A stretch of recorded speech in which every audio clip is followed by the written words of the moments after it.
de 10 literatura hispanoamericana, jóvenes. Y bueno, la literatura pues hispanoamericana se ha venido gestando desde los inicios, eh, desde los inicios del modernismo, ¿no? O sea, la literatura propiamente hispanoamericana, nacida en América Latina, ¿no? Se gesta pues a partir del modernismo, ¿no? A partir del modernismo nosotros hablamos de una literatura hispanoamericana auténtica, real, ¿no? Que tiene, que si bien es cierto, tiene algunas características propias de Europa, pero que aquí pues se ha imprimido un sello propio, ¿no? Entonces, en ese sentido, jóvenes, la literatura latinoamericana pues se ha desarrollado, se ha vigorizado, ¿no es cierto?, a través de las sucesivas etapas, y en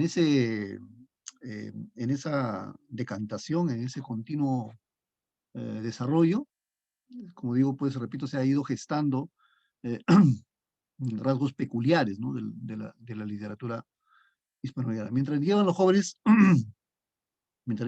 vamos a pasar una diapositiva para que ustedes puedan comprender de alguna manera cómo es el desarrollo de esta literatura, ¿no? Vamos a, un momentito, vamos a compartir pantalla.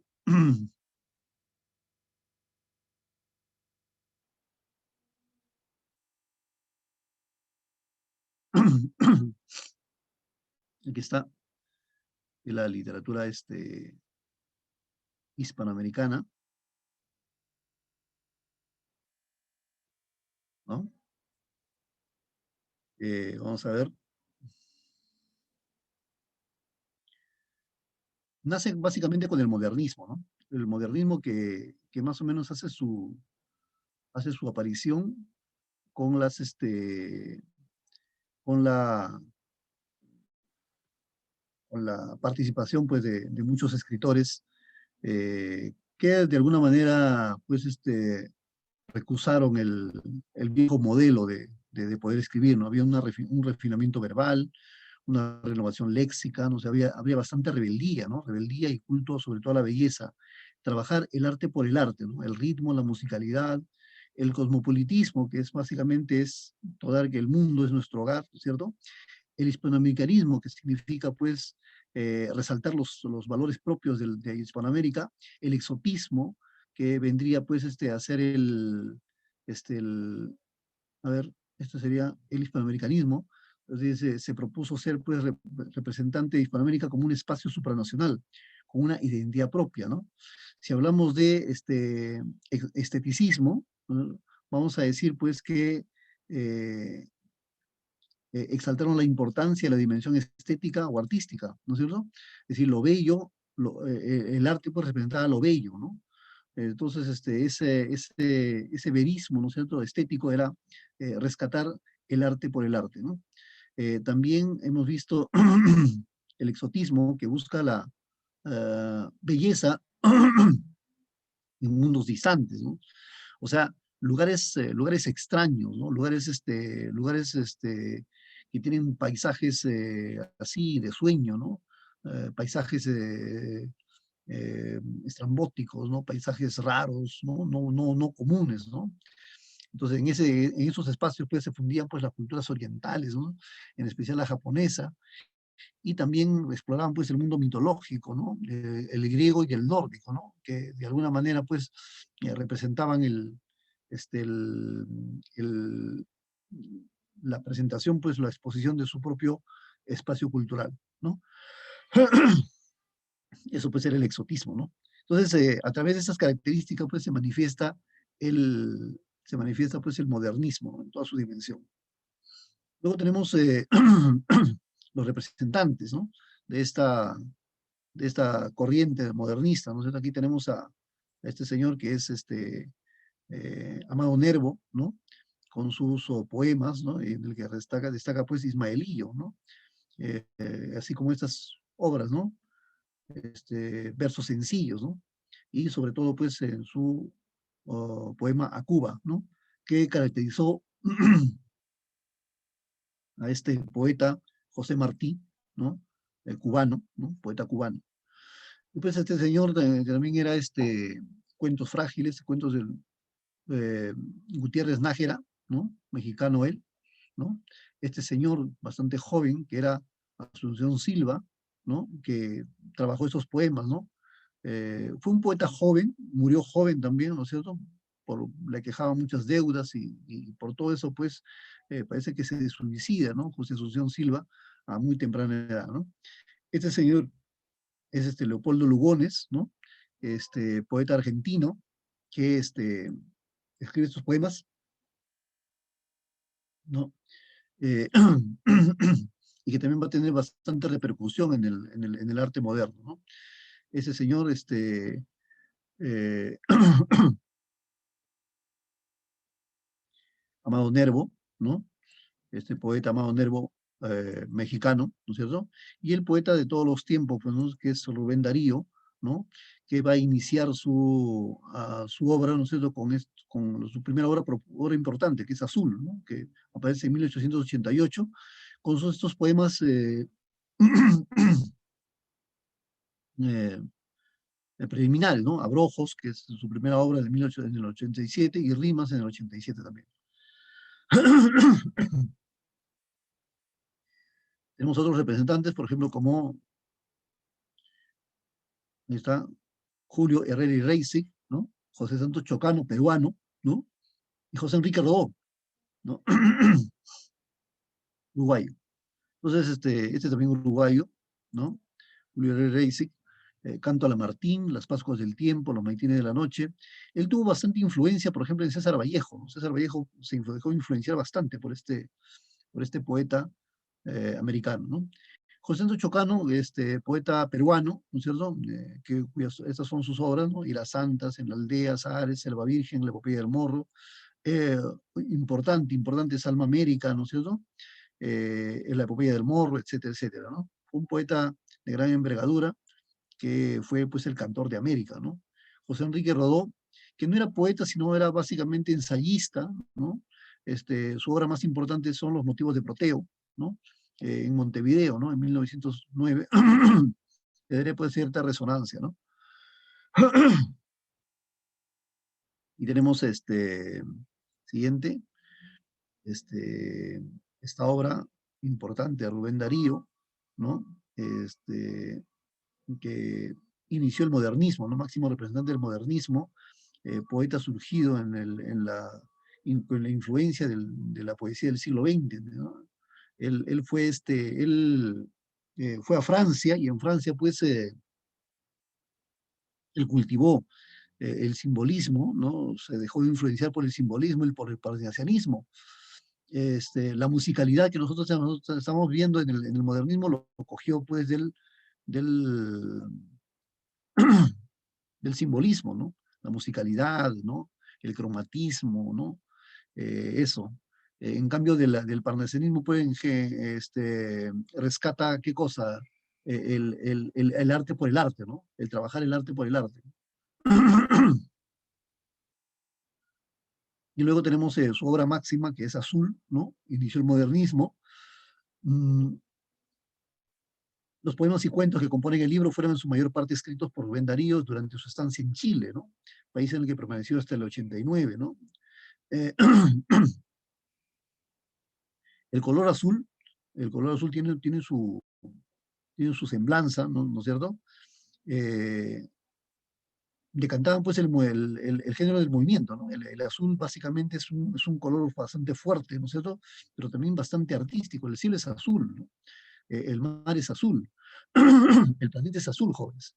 Entonces, en ese sentido, pues Darío rescata el color azul, ¿no es cierto?, como un escudo, una portaestandarte de su obra eh, moderna, ¿no? Modernista. Que aquí en Azul vamos a ver pues que reúnen 18 cuentos, ¿no? Breves y 7 poemas, ¿no? Entre los cuales pues está pues el sátiro sordo, ¿no es cierto? Y el rey burgués, ¿no? Que son dos cuentos ampliamente difundidos, ¿no es cierto? Y también cuyas preguntas, ¿no es cierto?, han estado pues en los últimos exámenes de admisión. Bien,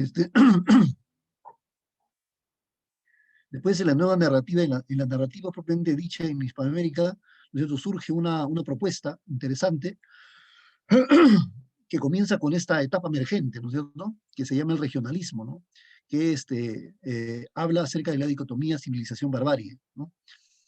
De estos señores, o sea, este señor que es Mariano Zuela, con los de abajo, con Rómulo Gallegos, que es venezolano, ¿no?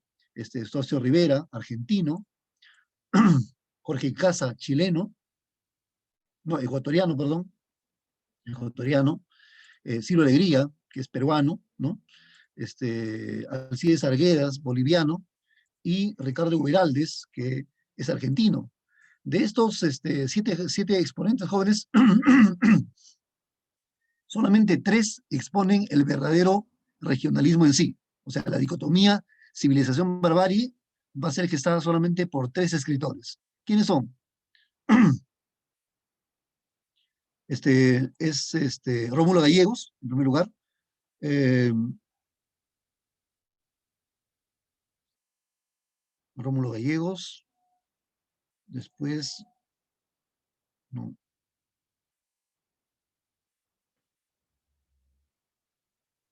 a ver, no, Gallegos. Eustacio Rivera, o sea, primero es Rómulo Gallegos, con doña Bárbara, Eustacio de, ay, ¿qué pasa acá? Eustacio Rivera, que es argentino, con la vorágine, ¿no? Este, y Ricardo Guiraldes, que es Don Segundo Sombra, ¿no? Estos 3 exponentes son los que, de alguna manera, son los representantes de este regionalismo. Es el núcleo regionalista, ¿no es cierto?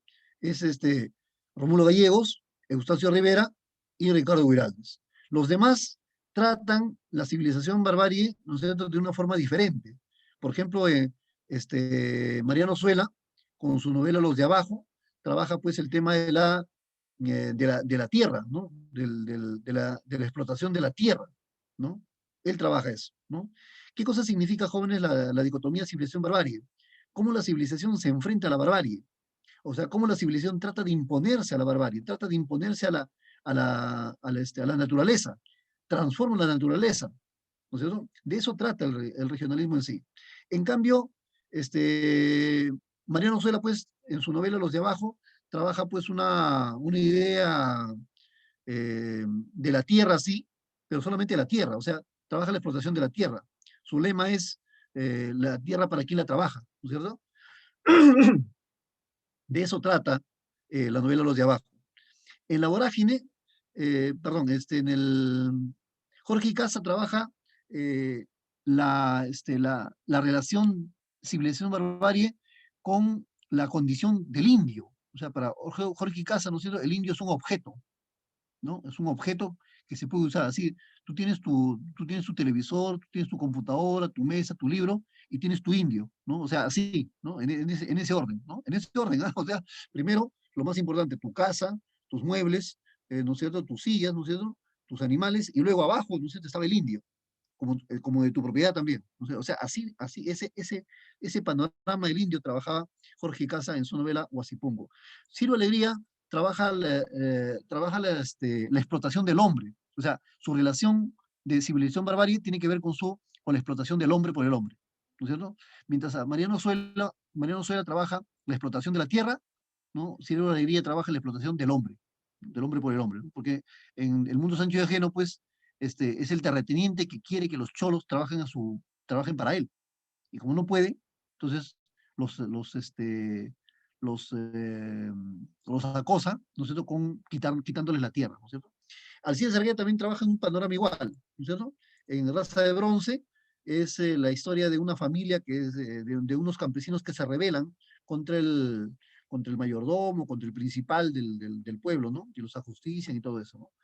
Entonces, jóvenes, esos 3 poetas, escritores, Rómulo Gallegos, Eustacio Rivera y Ricardo Guiraldes, son los que trabajan en realidad el núcleo del regionalismo en sí, ¿no? Luego de eso vamos a tener pues la etapa de consolidación, ¿no? Con lo real maravilloso y el tema de lo fantástico, lo real maravilloso y el realismo mágico, ¿no es cierto? Ahí está pues Miguel Ángel Asturias con el señor presidente, ¿no es cierto? Juan Carlos Onetti, con Junta Cadáveres el Astillero, también Alejo Carpentier, que es el creador de Lo Real Maravilloso, ¿no? Este, Aquí está Juan Rulfo, ¿no? Juan Rulfo, que es el creador de Pedro Páramo, ¿no es cierto? Representante del Lo Real Maravilloso. Surrealistas van a ser, pues, este señor, Ángel Asturias, con Juan Carlos Onetti, ¿no es cierto? Que está entre lo real maravilloso y el surrealismo, ¿no? En lo fantástico, pues, está Borges, ¿no? Está Borges con sus cuentos, ¿no es cierto? Y también Roberto Waltz, ¿no es cierto? Que es un poeta, escritor argentino, que también está oscilando entre lo real maravilloso y lo fantástico, ¿no es cierto? Bien, luego tenemos la poesía hispanoamericana, ¿no es cierto? En en esa poesía vamos a ver, pues, cómo hay unas características que se decantan de este movimiento, ¿no? Que tiene que ver con la opción definitiva del verso libre, la sustitución del ritmo exterior, el ritmo interior, ¿no? O sea, el surgimiento de la metáfora, ¿no es cierto? La imagen literaria, ¿no? Aquí se juega, jóvenes, aquí también se da los vientos vanguardistas de Europa, se afincan acá, ¿no es cierto? Porque pues ya no se escribe como antes, ¿no es cierto? No se deberá, dice, seguir a ninguna métrica ni a regla que regule el ritmo o la rima, ¿no es cierto? La rima puede existir, el ritmo también, pero ya no el verso, ¿no? Ya no tienes que medir el verso, ya no existe verso, la sílaba métrica, ¿no? Existe el verso libre, ¿no es cierto? En ese sentido. Bien,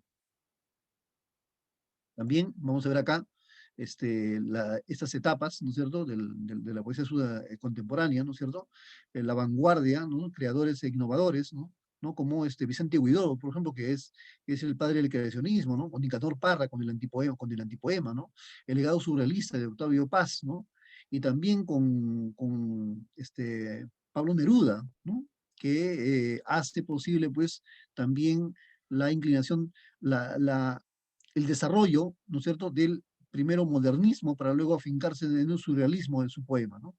Y también está, pues, este hombre, este padre, ¿no?, que ya falleció ya, Ernesto Cardenal, ¿no es cierto? Ernesto Cardenal es es el que crea la poesía conversacional, ¿no es cierto? Muy, muy importante. Después tenemos estos representantes, ¿no es cierto? Nicanor Parra del Riego con el antipoema, Nicolás Guillén con la poesía negra, es poeta cubano. O sea, lean su poema Songo Loco Songo, ¿no? Es bastante aliterado, ¿no? Ernesto Cardenal con la poesía coloquial, o sea, la poesía conversacional, ¿no es cierto? Y Vicente Huidobro, que es el creador del creacionismo, que es un ismo de la vanguardia, ¿no? Y aparte de eso, pues tenemos también estos dos grandes escritores, ¿no es cierto? Octavio Paz, ¿no es cierto? Que nació en la Ciudad de México, ¿no es cierto? Se le otorgó el Premio Nobel de Literatura en el 90, ¿no? Y así también como este argentino, ¿no es cierto? Jorge Luis Borges, ¿no? Este, eh, no le quisieron dar el premio Nobel a él, ¿no es cierto?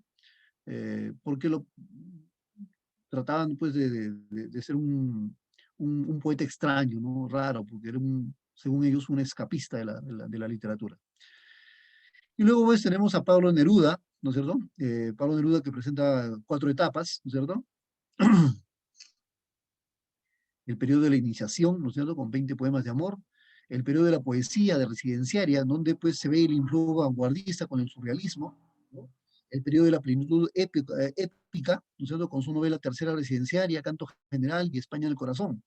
Su compromiso social y político, por él estuvo en España, ¿no es cierto?, apoyando a los rebeldes, ¿no? El periodo de la poesía profesional, ¿no es cierto?, la etapa madura de simplicidad formal, lenguaje sencillo, donde están pues los versos de Capitán y odas elementales, ¿no? Entonces el derrotero que hace Pablo Neruda. Luego tenemos la cronología, él comienza en 1910, ¿no es cierto? Este, 1910, nace en 1904, se traslada a Temuco, ingresa en el Liceo de Hombres, ¿no? En 1920 se publica en el diario La Mañana su artículo de Entusiasmo y Perseverancia, ¿no? Publica 4 poemas, ¿no? Se desempeña como corresponsal, obtiene el premio Nobel en el concurso poético de Julio Horario de Primavera, ¿no? Y luego en el 30, ¿no es cierto?, él se traslada a Santiago, se edita su primer libro crepusculario, ¿no?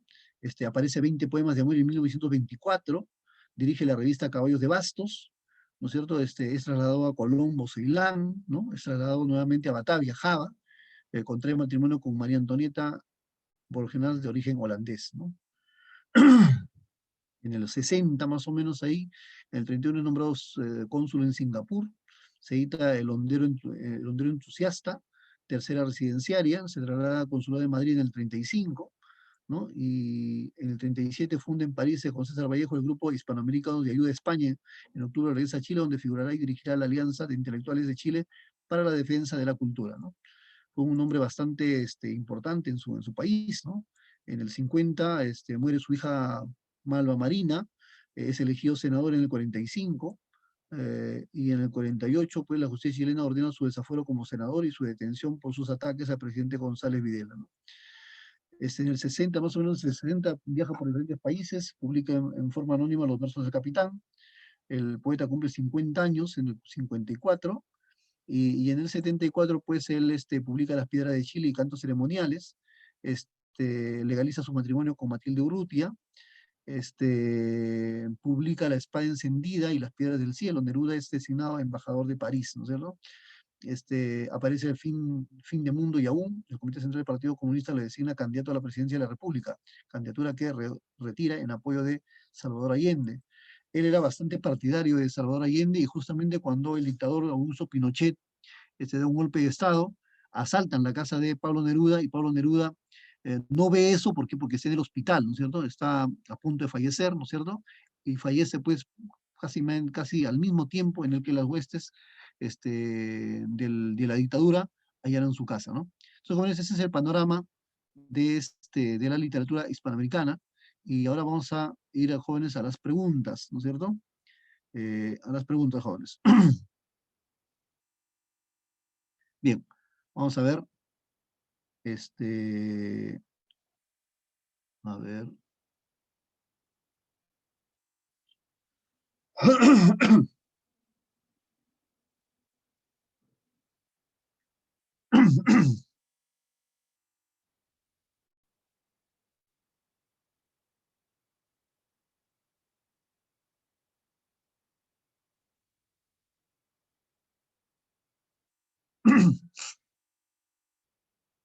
Si ustedes pueden ver la pantalla, jóvenes.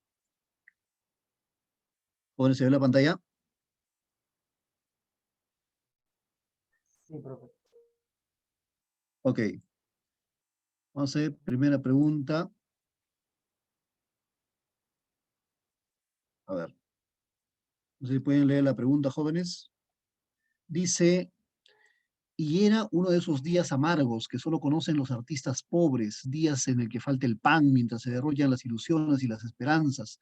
La última estaba para perder el escultor, y hubiera destruido a golpes del cincel que les había dado la vida todas sus creaciones espléndidas cuando llamaron a su puerta. Entró con la cabeza alta y el aire dominador, como uno de tantos reyes burgueses que viven podridos en sus millones.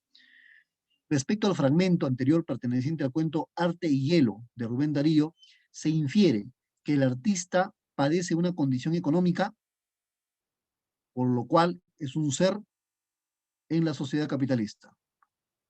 Alternativa, jóvenes. Profesor, no se ve la pregunta. ¿No se ve la pregunta? No, no se ve. A ver.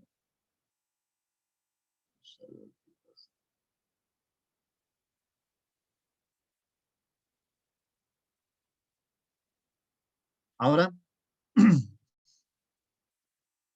Ahora ¿Ve sí. la pantalla, jóvenes? Sí, profe. Allá, muy bien. Entonces, pueden ustedes volver a leer la pregunta. Dice: y era uno de esos días amargos que solo conocen los artistas pobres, días en el que falta el pan, mientras se derrochan las ilusiones y las esperanzas. La última estaba para perder el escultor, y hubiera destruido a golpes del cincel que les había dado la vida todas sus creaciones espléndidas cuando llamaron a su puerta. Entró con la cabeza alta y el aire dominador, como uno de tantos reyes burgueses que viven podridos en sus millones. Respecto al fragmento anterior, perteneciente al cuento Arte y Hielo de Rubén Darío, se infiere que el artista padece una condición económica, por lo cual es un ser en la sociedad capitalista? Respuesta, jóvenes.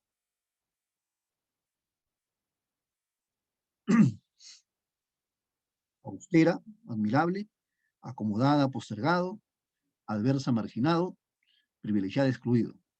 Pues se trata acerca de entender el texto, o sea, tienen que leer el texto y entenderlo, ¿no? Y a ver, por eso dice, se infiere que el artista padece una condición económica, por lo cual es un ser admirable, postergado, marginado, excluido en la sociedad capitalista. A ver, vamos a ver, Cruz Hilario, tu respuesta, por favor, de la Cruz Guamán.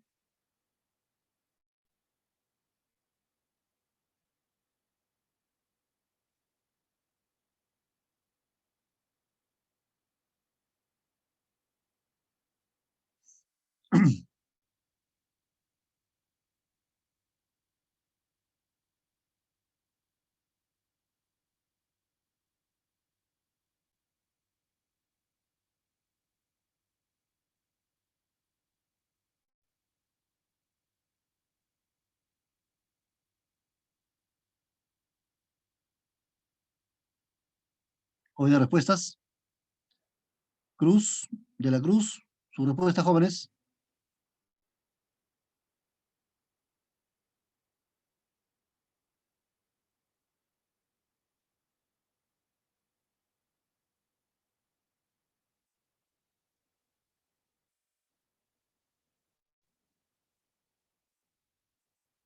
Ya, de la Cruz, tu respuesta.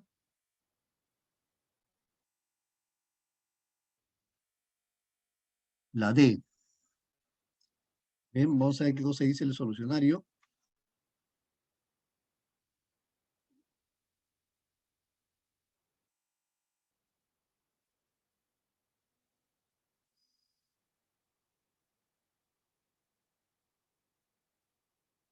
A ver, vamos a ver, jóvenes. Ajá, el AC, ¿no? A ver si marginado, jóvenes. Cuando aquí dicen, por ejemplo, dice acá, eh, dice acá, y eran esos días amargos que solo conocen los artistas pobres. Eso nos debió dar una pista, jóvenes, de la respuesta, ¿no? Solamente lo conocen los artistas pobres. Días en el que falta el pan. Usted está hablando del artista, ¿no? Días en el que falta el pan mientras se desarrollan las ilusiones y las esperanzas. Claro, pues tú escribes, tú pintas, pero si no tienes con qué comer, ¿de qué te sirve la pintura? ¿De qué te sirve escribir bonito? ¿De qué te sirve escribir, pintar bonitas obras si no puedes vender tus obras, si no puedes comprar comida, si no te puedes alimentar, ahora no solamente a ti, sino también a tu familia? ¿Cuántas veces, por ejemplo, a Juan Rulfo le decían, ¿sabes qué? Dedícate a otra cosa, ¿no? Estás perdiendo tu tiempo como escritor, nunca vas a hacer nada, o sea, ¿no? Trabaja, busca otro trabajo, ¿no? Dedícate a otra cosa, no te dediques a esto. Eso le decían a Juan Rulfo, ¿no? Juan Rulfo terco, ahí seguía con lo mismo. Y ya ven, jóvenes, ahora Juan Rulfo pues es un escritor reconocido de Latinoamérica entera, ¿no? Es un escritor importante, ¿no? Pero, claro, pues, en vida solamente conoció la pobreza, ¿no? Entonces, jóvenes, de esa manera pudimos habernos dado cuenta, pues, el tema, ¿no? Eh, no es que el artista sea austero, ¿no es cierto? Dice, por lo cual es un ser, si es austero, ¿no es cierto? Dice, por lo cual es un ser admirable en la sociedad, ¿no? Nadie admira al poeta, ¿no es cierto? Al artista o al poeta, ¿no es cierto? Si es que vive en la pobreza. ¿Mm? Nadie se dio cuenta de la existencia de Juan Rulfo hasta que murió. Después de muerto recién lo reconocieron, ¿no? Entonces, pues, debió ser jóvenes en la C en ese caso, decir, pues, que la condición del artista, por ser un ser a una posición adversa, una condición adversa, ¿no es cierto? Por lo cual es un ser marginado en la sociedad, ¿no? El mismo pasaje que dice acá, jóvenes, dice, hubiera destruido a golpes de cincel lo que les había dado la vida, todas sus creaciones espléndidas cuando llamaron a su puerta. Dice, entró con la cabeza alta el visitante, ¿no? Y el aire dominador, como uno de tantos reyes burgueses que viven podridos en sus millones. O sea, el que le iba a dar plata, pues entró a su habitación, ¿no es cierto? Y él tenía, ¿qué cosa? Simplemente tenía que agachar la cabeza ¿no es cierto? Y aceptar, ¿no es cierto?, lo que el otro le daba. ¿Por qué? Porque tenía pues todas las posibilidades, ¿no? Y él no tenía nada. Bien, jóvenes, ese es en cuanto a la primera pregunta, ¿no es cierto? Vamos a ver la siguiente.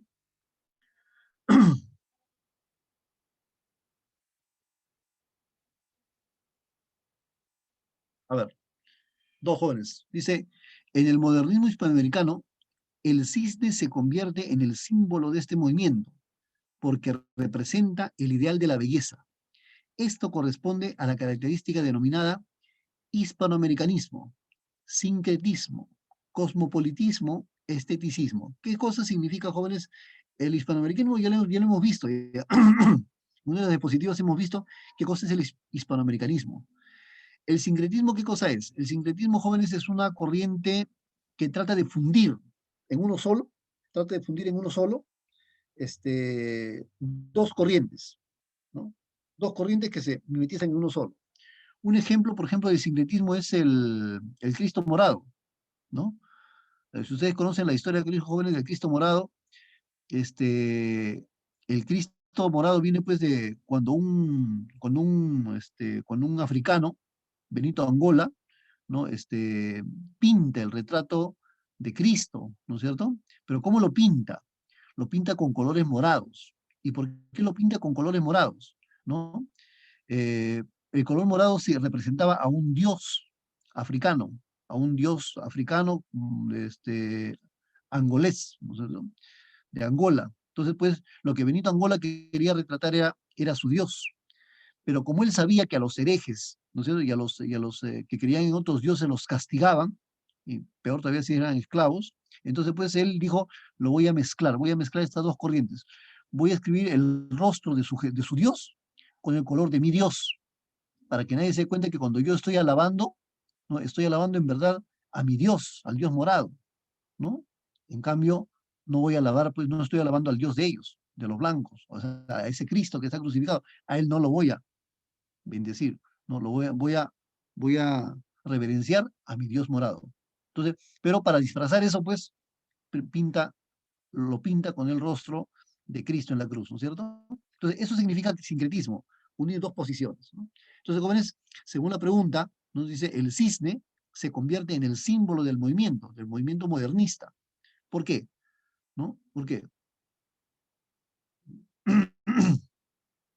Porque dice, representa el ideal de la belleza. Esto corresponde a la característica denominada hispanoamericanismo, sincretismo, cosmopolitismo o esteticismo. La respuesta, jóvenes,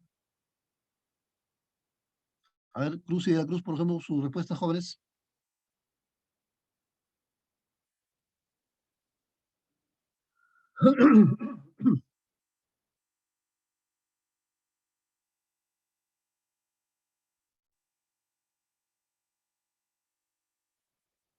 A ver, Cruz dice que es la D, esteticismo, ¿no? Y de la Cruz dice que es la A, que es hispanoamericanismo, ¿no? Ya.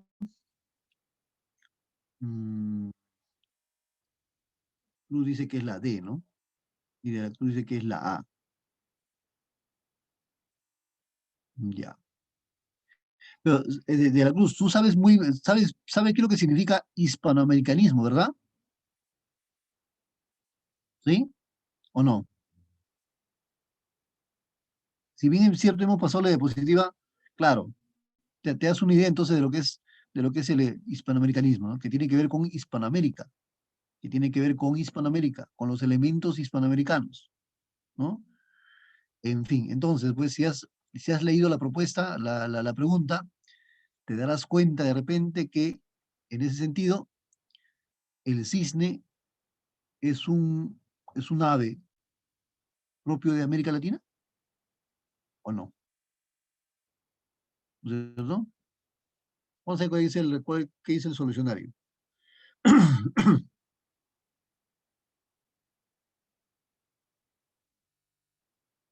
Ajá. Es el esteticismo, jóvenes. No está tenía razón Cruz. ¿Por qué el esteticismo, jóvenes? Porque el cisne, pues, si ustedes han visto el cisne es, pues, es hermoso, es un ave blanco, ¿no? Bien blanco, ¿no? Y es bien curvilíneo, su cuello, por ejemplo, es bastante ergonómico, ¿no? Y tiene unas delicadas curvas, ¿no? Entonces, pues, eso representa la belleza en sí del modernista, ¿no? Entonces, el modernismo lo que quiere, pues, es básicamente armonía, ¿no? Entonces, en ese sentido, jóvenes, tenía que ser esteticista, ¿no? Y como digo, como le repito, ¿no es cierto? Hispanoamericanismo tenía que ver, pues, con elementos hispanoamericanos. En ese proceso, ¿no es cierto? No creo que el cisne sea, pues, un ave netamente hispanoamericana, ¿no es cierto? Muy bien, vamos a ver. La tercera pregunta.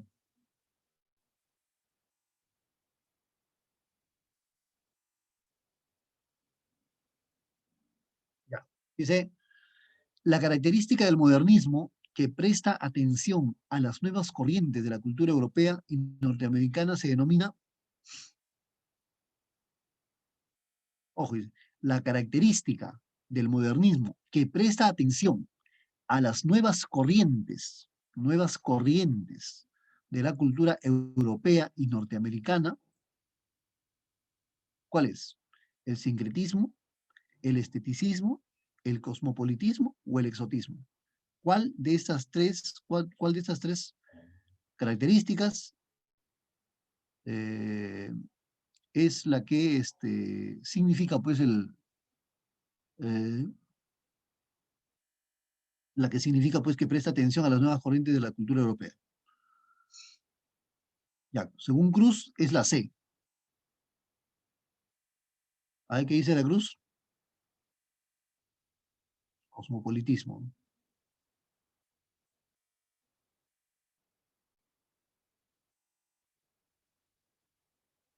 De la Cruz también dice que es la C. Vamos a ver, ¿ya? ¿En qué consiste? Ya saben, jóvenes, que esteticismo tiene que ver con la armonía y el arte. El cosmopolitismo tiene que ver con, con escoger tu hogar o tu mundo en cualquier parte del mundo. O sea, todo el mundo es tu hogar, ¿no? Todo el mundo es tu escenario, ¿no es cierto? Propio. Y el exotismo, pues, tiene que ver con las diferentes, paisajes, ¿no es cierto? Que son básicamente raros, poco comunes, ¿no? Exóticos, ¿no? Vamos a ver qué dice el solucionario. El sincretismo, ¿no? ¿Qué cosa hemos dicho, jóvenes? ¿Por qué el sincretismo? ¿Qué cosa hemos dicho acerca del modernismo hispanoamericano? Hemos dicho que el modernismo se funda, ¿no? Se funda gracias al simbolismo y al parnasianismo francés, ¿no? O sea, vamos a ver, el modernismo, ya, perdón, el simbolismo francés, ¿no es cierto? Va a ser el padre, ¿no? Y el parnasianismo va a ser la madre, ¿no? De la unión de esos dos movimientos van a ser el modernismo, ¿no? Y va a ser y ese modernismo, pero no van a ser ahí en Europa, van a ser aquí en América Latina, pero bajo la tutela o bajo los auspicios de esos dos movimientos europeos. Entonces, y ahora, con el modernismo se gesta un sello propio hispanoamericano, hemos dicho, ¿no es cierto? A partir del modernismo, en América Latina se gesta una literatura propia, ¿no? Hemos dicho al principio, si bien es cierto, coge elementos europeos, pero también coge elementos propios. Entonces, hemos dicho qué cosa es el sincretismo. Es la fusión de esos dos elementos. Fusión, o sea, corriente europea, ahí dice, no, presta atención a las nuevas corrientes europeas de la cultura europea y norteamericana, ¿sí? Entonces, hay dos cosas que se funden acá, ¿no es cierto? La cultura europea y la cultura norteamericana, pero también con los sellos propios que trata de la realidad hispanoamericana a lo largo de toda América Latina, desde México hasta Chile, ¿no es cierto? Esa característica propia es la que se funda con esta nueva visión de la poesía, o sea, de la cultura europea. Entonces, a esas dos formas en el que se mezclan, se concatenan, se fusionan, ¿no es cierto? A eso se denomina sincretismo, ¿no? Y eso básicamente es lo que decía la pregunta, ¿no? Característica del modernismo que presta atención a las nuevas corrientes, ¿no es cierto? Nuevas corrientes de la cultura europea y norteamericana que se denominaba sincretismo. Vamos a la siguiente pregunta.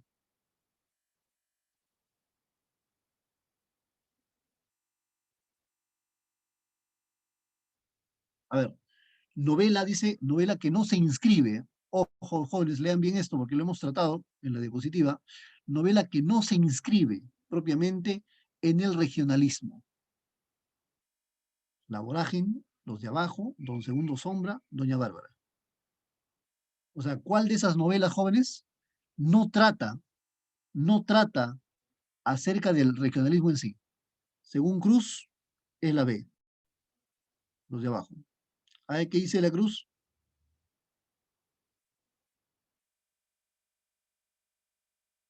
De la Cruz dice que es la C, Don Segundo Sombra. ¿Ya? Vamos a ver. A ver, vamos a ver el solucionario.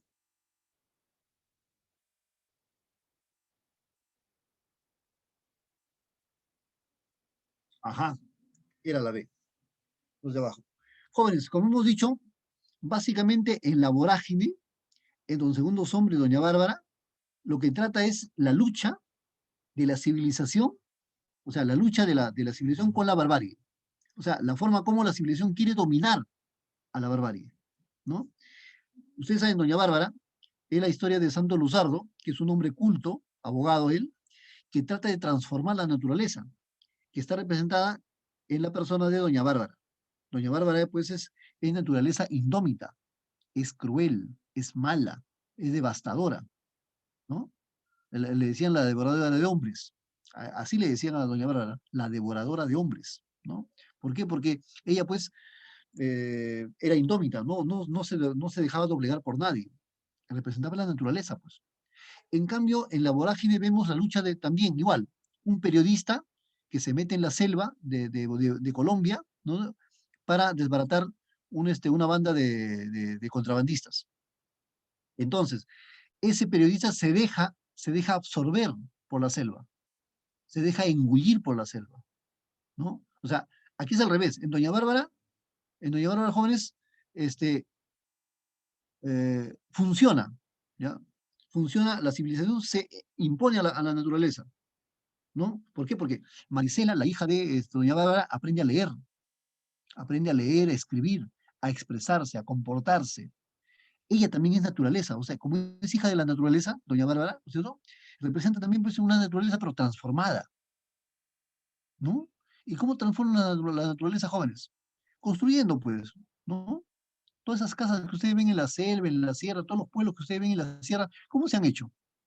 Han tenido que transformar la naturaleza, han tenido que romper los cerros, han tenido que fabricar sus casas con barro, han tenido que aplanar un terreno para construir sus casas, han transformado la naturaleza, han hecho sus chacras. Entonces, jóvenes, eso es pues dominar a la naturaleza. Eso sucede en Doña Bárbara. En cambio, en la vorágine no, ¿no? En la vorágine es al revés, es la naturaleza la que encima al hombre, ¿no es cierto? En Don Segundo Sombra igual, ¿no? En Don Segundo Sombra también hay una lucha pareja entre la naturaleza y la civilización, ¿no? Don Segundo Sombra es la naturaleza en sí, el personaje que quiere, que quiere mimetizarse con la naturaleza, ¿no es cierto? Es pues el protagonista que lo que busca es pues identificarse con la tierra, identificarse con la naturaleza propia de los gauchos, ¿no es cierto? Y ahora, esto no se ve, jóvenes, en los de abajo. Como hemos dicho, en los de abajo se ve como, por ejemplo, mm, el indio Guadalupe, ¿no? Forma su banda, ¿no? Forma su banda de disconformes, ¿no es cierto? Ya, este, mm, él pelea, ¿no? Pelea, o sea, arma su grupo de hombres, ¿no? Con los cuales pelea con el régimen autoritario, ¿no es cierto? ¿Ya? Y bueno, trabajan pues en función de la revolución, pero es para apropiarse de la tierra, ¿no es cierto? Los soldados matan a su esposa del indio Guadalupe, ¿no es cierto? Lo matan, ¿ya? Y bueno, arrasan su jacal, pues, ¿no? O sea, su tierra, ¿no? Entonces, jóvenes, ahí trabaja un tema distinto, ¿no? Al tema del regionalista en sí. Entonces, por eso, jóvenes, los de abajo, pues, no se inscribe como libro propiamente dicho en el tema de regionalista, ¿no? Vamos a la siguiente pregunta. Ahora dice, en Doña Bárbara se funden, se dice, en Doña Bárbara se funden lo político y lo alegórico, la naturaleza y la cultura, el realismo y lo alegórico, el surrealismo y lo educativo. Respuesta, jóvenes. O sea, me parece que hemos hablado bastante del regionalismo como para que ustedes me den esta respuesta, jóvenes, en las 5. A ver,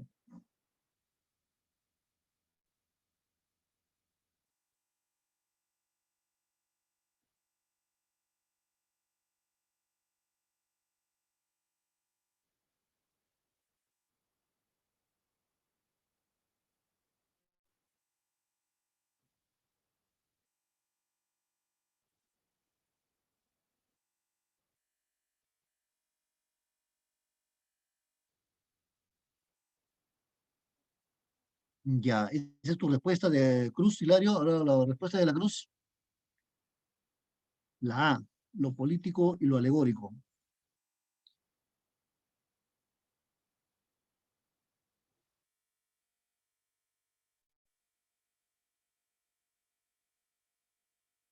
Su respuesta de la Cruz,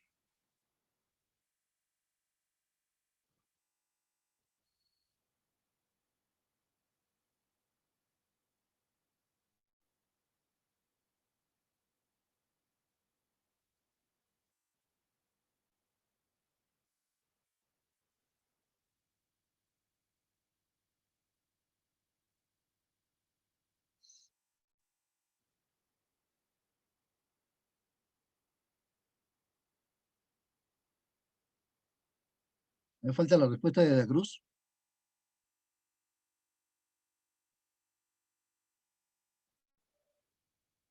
la D. Eh, Me gustaría que me expliques por qué la D de la Cruz. ¿Entiendes qué cosa es el surrealismo?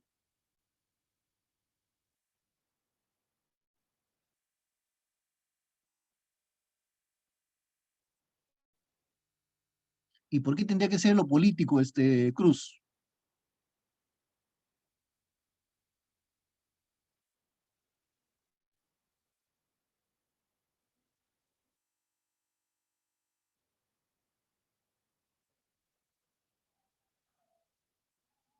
A ver, jóvenes, por favor, quisiera que me digan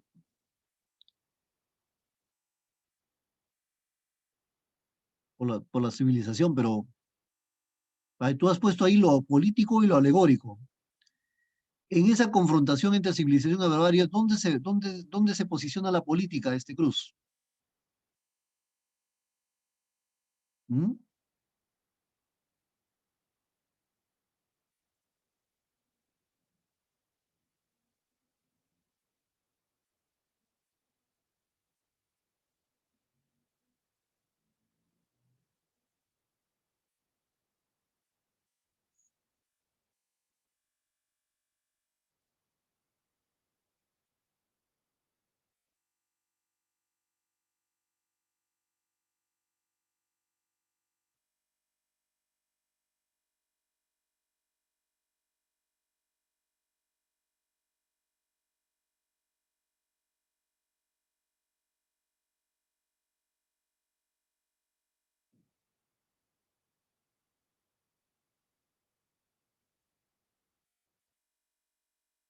¿Mm? Y de la Cruz, ¿por qué la D? Hasta no me he contestado. Si has contestado la D de la Cruz, me tienes que decir qué cosa significa el surrealismo. O sea, ¿qué entiendes tú por surrealismo?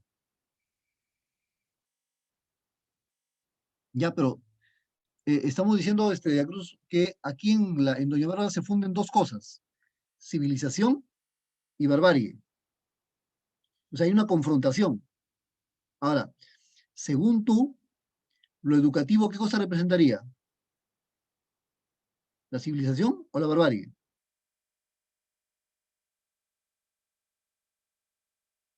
Exacto, muy bien, la civilización. ¿El surrealismo qué cosa representaría?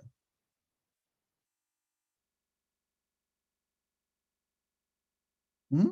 Lo bárbaro. Pero tú sabes lo que, por eso te pregunto, ¿no? ¿Sabes lo que es el surrealismo? Para que tú digas que representa lo bárbaro.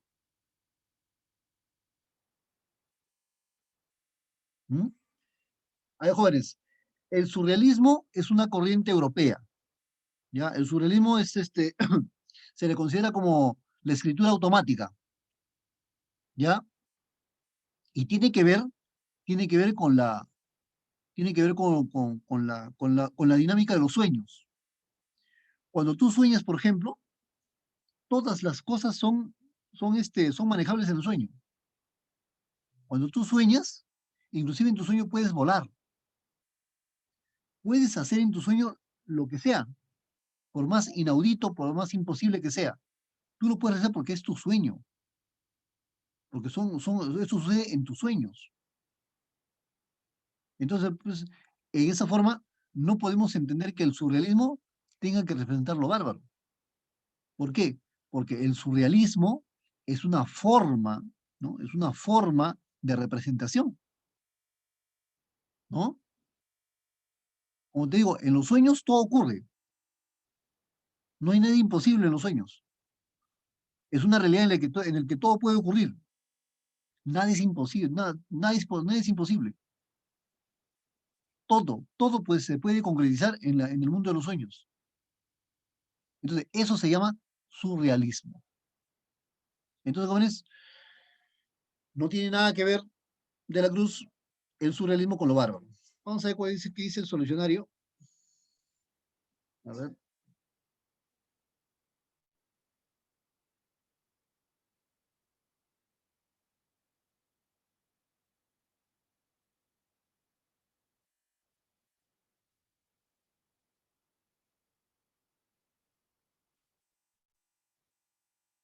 ver, jóvenes, no sé qué es lo que pasa. Ahí está. Jóvenes, representa la naturaleza y la cultura. Ahora, ¿qué cosa representa la naturaleza, jóvenes? La naturaleza pues representará pues a la barbarie. ¿Y la cultura a qué cosa representa? Representa la civilización. O sea, esa es la forma como estamos enfocando desde un principio ese tema, jóvenes. Entonces, en Doña Vara pues se funden dos cosas, ¿no? La naturaleza, que está representada por Doña Vara, habremos dicho, y la cultura o la civilización, que está representada por Santos Luzardo, un hombre culto, que es abogado. ¿Entienden, jóvenes? Entonces, ese es el fundamento real de la novela. Vamos a ver, la siguiente pregunta. 6. Doña Bárbara es la representación alegórica de, ¿jóvenes? El Curavichero es un lugar es un lugar de las llanuras venezolanas, ¿no? Ahí se le conocía en aquel tiempo como el Curavichero, ¿no? La selva tropical también era parte de ese paisaje, ¿no? La ciénaga, las miasmas, ¿no? Eran parte también de ese mundo, ¿no? qué cosa representa Doña Bárbara, Juan? La representación alegórica de Doña Bárbara.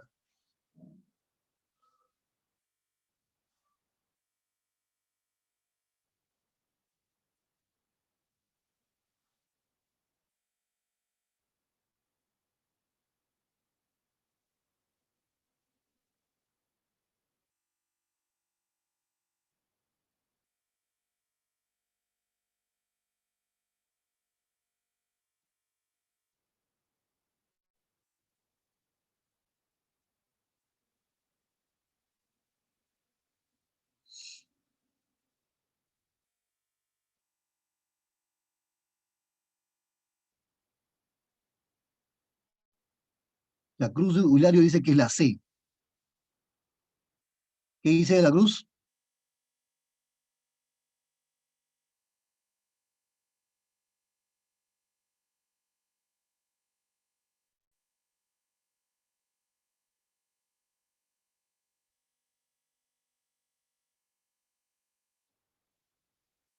Jóvenes, espero la respuesta de la Cruz.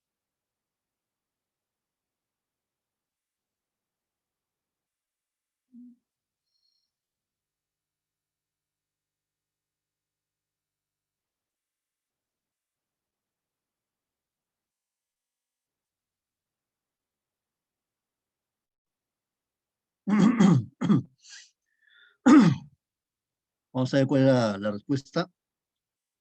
A ver.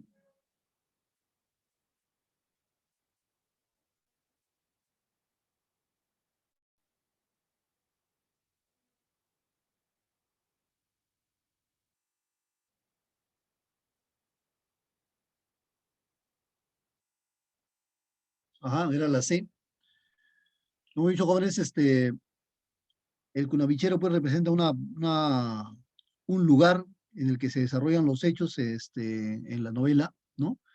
Hay un lugar que se llama el Cunavichero, en la selva tropical, que está también bordeando el Cunavichero, ¿no? Y las ciénagas y miasmas que también representan el Cunavichero. Pero, pues, eso no representa, pues, Doña Bárbara. Doña Bárbara representa a la naturaleza en total, o sea, a la naturaleza total, ¿no? A todos los llanos venezolanos, ¿no? A esa tierra indómita, ahí, a eso representa Doña Bárbara, ¿no? Entonces, la siguiente pregunta.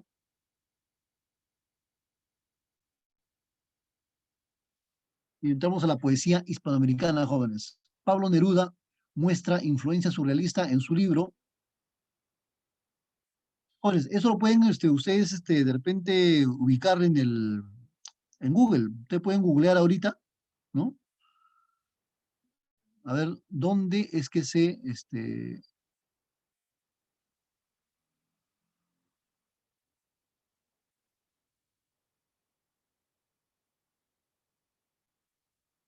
a ver, la C? Ya.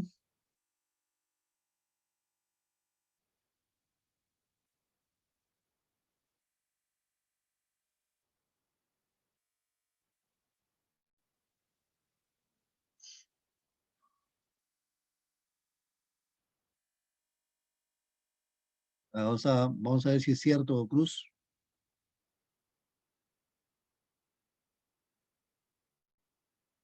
Ajá, era la C, pues. Residencia en la tierra, ¿no? Ahí es donde él básicamente afinca su influencia surrealista, ¿no es cierto? Y bueno, pues marca una diferencia también entre eh,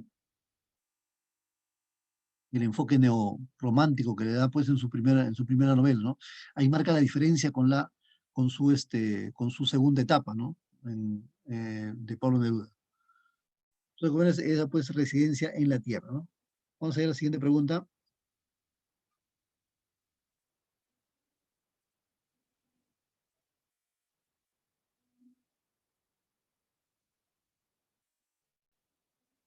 A ver, dice, uno de los siguientes autores, dice, no pertenece a la poesía de vanguardia hispanoamericana.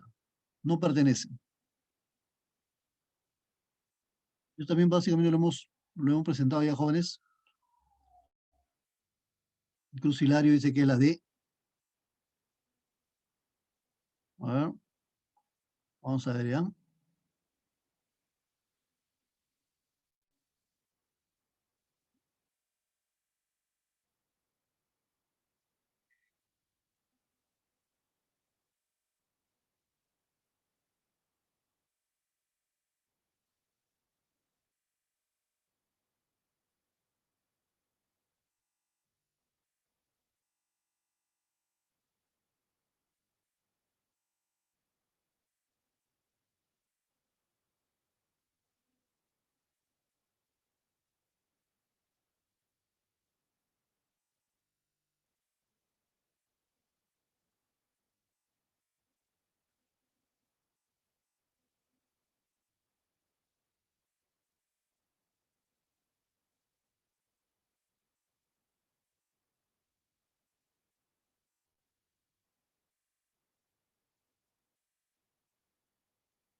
Vamos a ver el resultado, jóvenes. ¿Cuál es?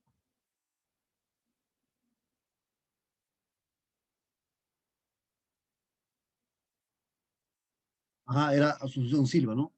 Claro, este, poesía hispanoamericana real de la nueva poesía hispanoamericana. Esa nueva promoción va a ser pues Octavio Paz, el Cardenal y Nicolás Guillén. En cambio, Asunción Silva, Asunción Silva pertenece al modernismo pleno, ¿no es cierto? Ni siquiera al modernismo pleno, sino al premodernismo, ¿no? O sea, lo que se instauró pues con Amado Nervo, ¿no? Con José Martí, ¿no? Con ellos es donde se gesta la poesía de Asunción Silva, ¿no? Colombiano, ¿no? Bien, jóvenes, esa sería la octava pregunta, vamos a hacer la novela.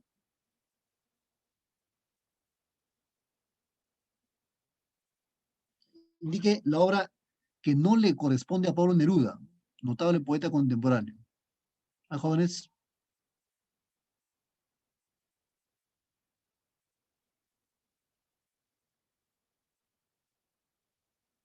la C, ¿ya? Cruz, si es la C, ¿sabes a quién le corresponde ese poema?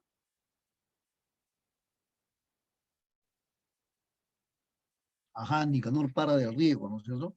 Los antipoemas, ¿no? Vamos a ver qué es el solucionario. Ajá, eran pues los antipoemas, ¿no? Bien,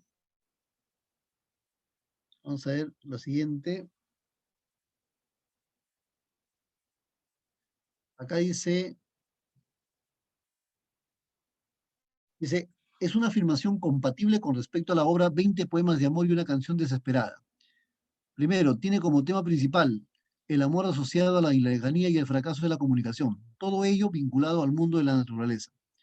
Tiene rezago romántico, modernista y regionalista. Son ampulosas y tienen como tema principal la melancolía y el paisaje asociado al amor. Pertenece esta obra a la etapa de su plenitud conjuntamente con Canto General. Jóvenes, ¿cuál es la afirmación correcta respecto a 20 poemas de amor y una canción desesperada? La C. Son ampulosas y tienen como tema principal la melancolía y el paisaje asociado al amor. Ya. A ver, joven Cruz, ¿sabes lo que significa ampulosas?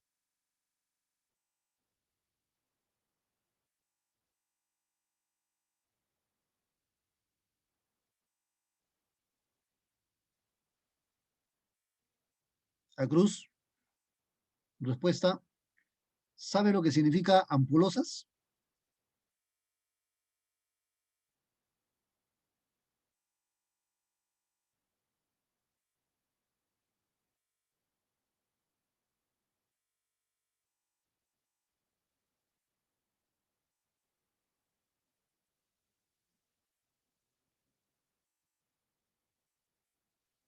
Bueno, sí, son palabras cultas, Cruz, pero que tienen relación con con palabras rebuscadas y de difícil comprensión. Por eso que son ampulosas, ¿no? Son como tú dices, palabras cultas, pero que tienen un significado bastante oscuro, eh, bastante nebuloso, ¿no? En eso consisten las ampollas. Entonces, si tú lees 20 poemas de amor y una canción desesperada, te vas a dar cuenta, no sé si tú habrás leído poema 15, ¿no? Poema 15, poema 20. No hay palabras ampulosas ahí, ¿no? Dice, ¿cómo dice? Am, dice, ¿cómo dice el poema este? Am, dice, bueno, hay un poema me parece que es el poema uno del poema, del poemario. Dice, dice, te pareces al mundo en tu actitud de entrega, le dice, ¿no? Te pareces al mundo en tu actitud de entrega. Y mi cuerpo labriego te socava hasta hacer saltar el hijo del fondo de la tierra, dice. Entonces, tú en ese poema pues, puedes ver palabras simples, ¿no? Palabras bastante sencillas, ¿no? Después le dice en su poema 15, dice, me gustas cuando callas porque estás como ausente y me oyes desde lejos y mi voz no te toca. Parece que los ojos se te hubieran volado y parece que un beso te cerrara la boca. Ahí tampoco vemos palabras ampulosas, no ponemos palabras demasiadas cultas o elegantes, ¿no? vemos un lenguaje hasta cierto punto sencillo y coloquial, ¿sí? Entonces, jóvenes, no creo que sea la C, ¿no es cierto? Ampulosa sí tema como tema principal la legalidad. Ahora, en el tema principal, que es la melancolía y el paisaje asociado al amor, ahí también vamos a discutir un poco. ¿Cuál sería la respuesta, jóvenes? A ver, según tú, Cruz, eres la C. Vamos a ver.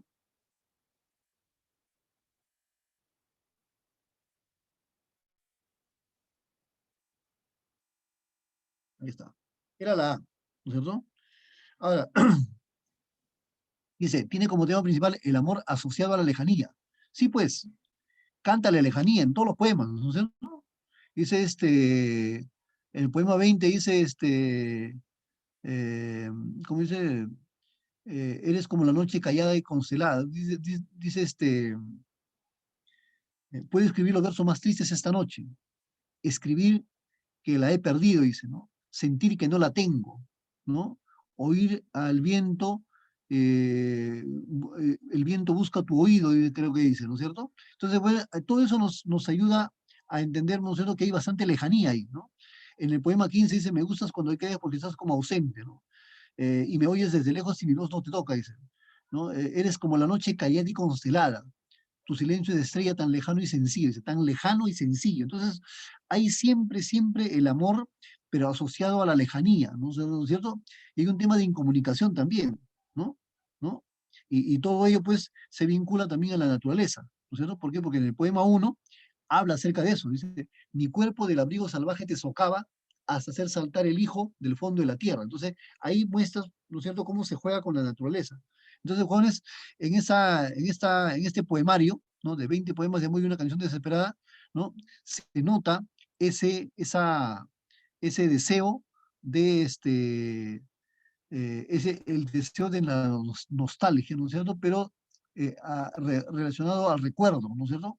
Al recuerdo y a la lejanía, pues, o sea, mi amor no está conmigo, pues.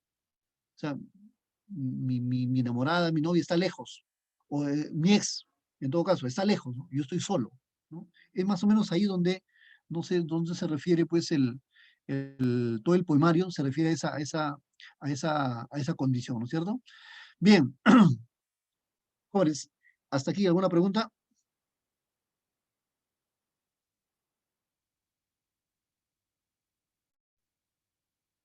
¿Ninguna?